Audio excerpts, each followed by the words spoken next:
friends, and welcome back. I got some requests to film a how to apply to grad school video, and honestly at first I was kind of hesitant because I feel like the application process really varies based on the program you're applying to. But I was thinking about it, and the whole reason I made this YouTube channel was to be the representation that I wanted, that I wasn't seeing. And being a first generation college student, I had to figure out the whole application process on my own. So if there's any way I could help any of you that are in a similar boat, I really want to do that. So I'm making this video, but I just want to put a disclaimer that this might vary based on your program, and you should really check in with that school before planning your application process. But for me, for Columbia's Masters of Health Administration program, I needed to have a GRE, a transcript, 3 letters of recommendation, a resume, and I needed to take the GRE. So the GRE is kind of like the SATs on crack, and honestly I wish I had taken it straight out of high school, because a lot of the math that are on it is the type of math you learn in high school. So it was hard trying to remember geometry like a year or 2 after graduating. I can't even imagine taking it like 5 to 10 years from like out of college. So if you're watching this and you're a freshman in college and you just took the SAT and you did well and you remember the stuff on there, honestly just go and take the GRE right now. Maybe one day you'll decide you don't want to even go to grad school, but at least the option is there. But for anybody that's not a freshman in college and thinking about doing it, honestly it's not horrible. So similar to the SATs, the GRE starts with a writing section, and then there are 4 to 5 other sections, and they alternate between a verbal and quantitative section. So the whole test together is 3 hours and 45 minutes long, and I think that's one of the most challenging parts about it, is just sitting in one place for that long and making sure your brain continues to function optimally throughout that whole period. So I would really recommend caffeinating up. I took the GRE twice, and the second time I went and got a white monster right before the exam, and I really feel like that helps me out a little bit. But as far as studying for it, I told myself I was gonna study like months leading up to the exam, and I totally like bullshitted and didn't really study as much as like I told myself I was going to. I think I like really cracked down maybe a week before the test, and I ended up taking the exam twice because I took it the first time and I wasn't really happy with my scores. I really focused all of my studying on the math section, and that ended up being my worst section. I didn't study the verbal, which is like all vocabulary, at all, and I ended up doing like pretty great. So I really wanted to get my math score up, which is why I took it twice. And I got a book from the library. I was refusing to pay for one of these GRE books because I'd never paid for one of the SAT books either. So I borrowed a book from the library, and the week before I went through the whole math section. And I think that helps because a lot of it is just remembering the tips and tricks that lead you to the right response the quickest, because it is timed. Like that's what it really depends on. If I remember correctly with the GRE, not every section that you take actually counts towards your final score, and that's really frustrating because you don't know which section is counting and which is not. So obviously you have to treat the whole thing as if it is. But I think for me, the first time I took it, the section I did really well on in the math is the one that wasn't being counted. They do an extra section in there to collect data, so there's no way to know. Obviously I recommend taking the whole thing and taking it seriously, but just be aware of that. And another thing I learned, I think towards the end when I was like right before I was about to take it, is they start you with like a mediocre level of like hardness, like it's like a medium, and if you do well, the following section gets harder, and if you don't do as well, it gets easier. This could be wrong, but I'm 90% sure that's how it works. So obviously you want to do well on both sections, and I think for me the second part of the math definitely got easier with the first time I took it, and I was like, oh, like I killed that last part, but I think it doesn't carry as much weight doing well on the easy questions compared to the hard one. Another thing about the GRE is if you're planning on taking it more than once, or if you end up needing to take it more than once, really plan ahead for that, because you need to wait 21 days before taking it again, and to get your GRE scores takes 10 to 15 days. So just keep this all in mind when you're planning your studying and when to sign up for the exam. I actually recommend signing up for the exam as early as you can, because once the slots really end up filling up towards when all the applications are due.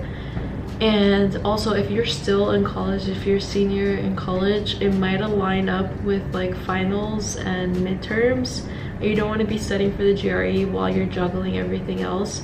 So pick your date, and I think having a date that you're signed up for really gets you to stop procrastinating when it comes to studying. Because I was like, oh, like I'll sign up for it, I'll take it like next week, I'll take it the week after that, and the more I kept pushing off when I was taking the test, I was pushing off when I would really start studying for the test.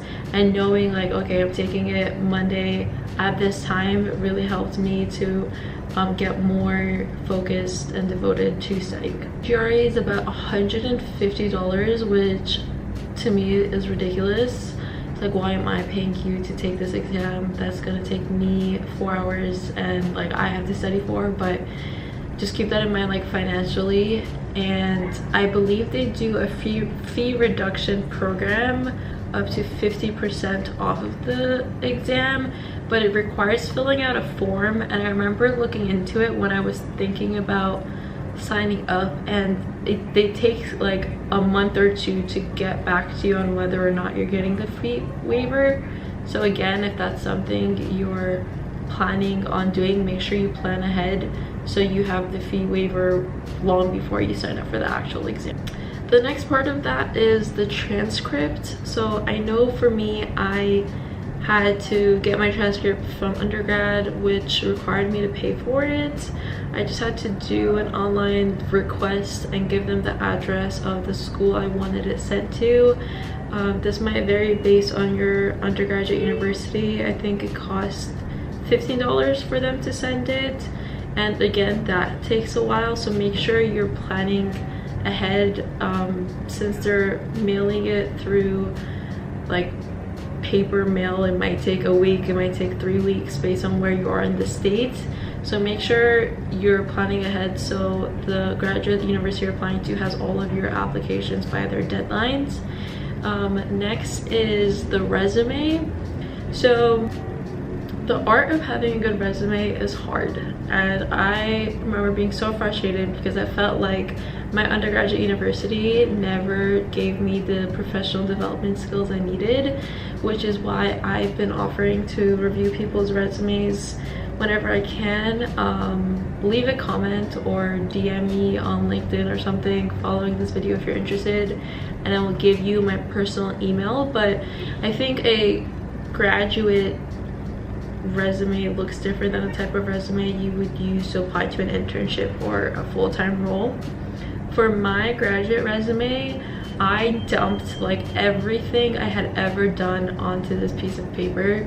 Normally for jobs, you're recommended to tailor your document, keep it under 1 page, use keywords from the application, etc., etc. But for the graduate resume, I really wanted them to have a holistic view of everything I had done.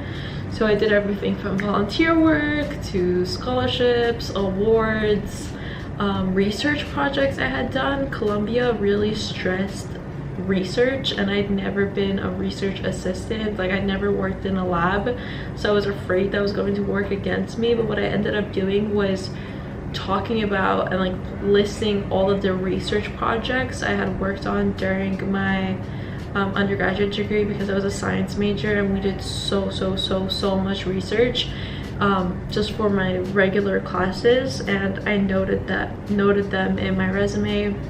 I believe my resume was 2 to 3 pages, and again, I don't think there's a page recommendation for graduate school, so keep that in mind. You really want to make sure that they understand all of your accomplishments and everything you've done, and obviously frame them in a way that applies to what they're looking for and what you will be doing that's similar to your graduate degree, if that makes sense. But don't get scared if you've never had any applicable experiences. I know for my program, like 50% of my cohort is straight from undergrad, so obviously a lot more grad schools are starting to be open to people not having work experiences, so don't freak yourself out if that's the case. Just apply, and you never know what might happen. For the letters of recommendation, so I really struggled with this one because I never really talked to my professors during undergrad. I just didn't really identify with any of them, to be completely honest, and I've never been the type of person to go to office hours. I've traditionally had like cis white male professors, and I feel like just being in office hours is really intimidating, and it like makes me feel stupid, and I don't want the professors to know that I'm stupid or like feel that I am. I don't know, I think it's like a super stupid, like it's a stupid thing to be anxious about. But if you are watching this and you're still in college, like take my advice and get to know your professors, because one day you'll need them to write a letter rec from you. Some schools might require all 3 to be from a faculty from your university. I think the way I ended up doing it was actually doing like all 3 from work. Yeah, like work, like my previous managers were the ones that did my letters of recommendation personally. I think I had 1 out of the 3 was a professor, but honestly I couldn't even tell you. Just make sure that whoever you're requesting to do these for you, that you're giving them ample time to actually do it, and make sure that you're asking them if they're willing to write you like a raving letter of rec. Like I don't just put people on the spot by asking them to write a letter of recommendation without asking if they're comfortable for writing you a really good letter of recommendation, because you don't want them to end up making you sound mediocre, if that makes sense. Like your letter of recommendation should be for the person that's going to gas you up the most and make you seem like you're the most incredible person to ever exist.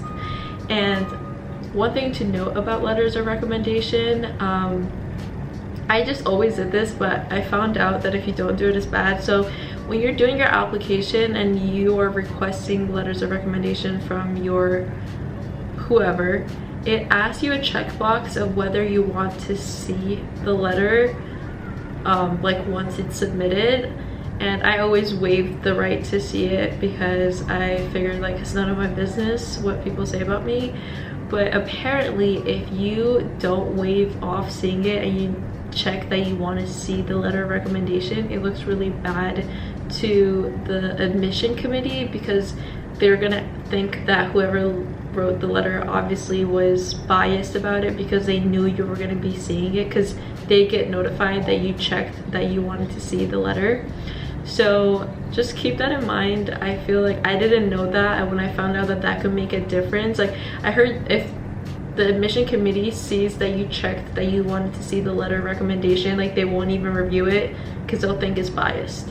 So I think that might vary based on the program, but just keep that in mind. Last but not least, the personal statement. I think this is the hardest part. For me, it's the part that took the longest. Like I knew what programs I wanted to apply to, but I really wanted to take my time in doing the research. The personal statement really is supposed to show that you did your research on the school that you're applying to, on the program that you're applying to, and talk about like what in your life has led you to this moment and why you want to do this program like right now. And To get the answers for this, something that I did was I messaged current students at Columbia on LinkedIn and asked about their experience, if they had any advice, and like how the program had been for them. And I was really debating between 2 different programs, and doing those and getting to speak to those students really made made the decision for me, and really helps me in understanding what the program was that I was applying to. Because honestly, sometimes it could be hard to get that information from a website, because 1, most school websites are outdated, and 2, there's no way to get a holistic view of like your 1 to 2 year experience or grad school within one website. So try to talk to as many current students as you can. And again, you could do that all through LinkedIn. You could type the name of the university, you could type the name of the program, and like just start with one search and go on from there. LinkedIn, like once you're on one person's profile, might end up recommending you others that fit to the same category. I know for most of the people in my program, we have all in our LinkedIn bios like MHA candidate at Columbia University. So you could start by just typing like MBA Columbia University, MBA Harvard, whatever that is, whatever that looks like, and that'll really help simplify your search. I was really interested in understanding the experiences of the student of color at this campus, so I was like specific in people I reach out to, and women of color specifically. And the people I ended up reaching out to, I've gotten a chance to now meet once I'm here and thank them for their help. And one of them actually ended up being my TA, and it's amazing knowing that like she made such a huge impact on my application process, and now she's my TA. So just keep that in mind, plan ahead, and make sure you do all that. I think there's also like some universities might allow you to attend a class or 2 if you're in the city that you're applying to, if you're going to be visiting that town anyways. I know for Columbia, we had a student come and sit in one of our classes who is interested. Something that I didn't do that I wished I had is really research the professors at the university within your program and reach out to them and try to do like a call or like some kind of introduction with them if possible, because chances are once you get into that school, they might be your professor one day, and it would be cool to have built that relationship with them. But also, you know, for Columbia, there's a lot of research opportunities, so you never know what research that professor might be working on that they'll one day need a research assistant for. And having that, you know, foundation built before you even come. So my video camera died, but I wanted to finish recording this on my phone. But I just wanted to say really quick that you deserve a seat at the table. Don't let this process intimidate you from applying. You never know what's gonna end up happening. Apply to some safety schools, apply to your dream school, and I genuinely believe that whatever is meant to be for you will be what ends up working out. And if you have any other questions that I didn't answer in this video, please comment them below. And if I don't know the answer, I'll try my best to get it for you. Thank you for watching, and I hope to see you again next time. Bye.